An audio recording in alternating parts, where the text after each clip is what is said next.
Hey guys, it's DJ. Welcome back to the Vapor Hunting YouTube channel. Today we're going to continue blasting some fire damaged items. Right now we've got two Skylanders toys from the popular video game. We can see that they have a ton of soot on them.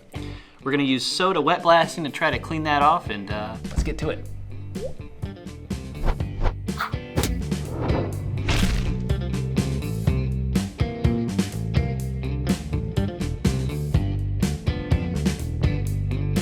So as you can see, Skylander figures are done.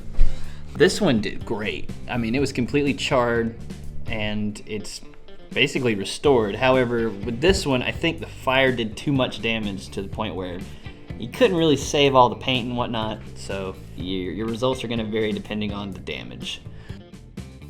Thanks for watching. Remember to like and comment down below. Subscribe to the YouTube channel and follow us on social media for more great content. Thanks.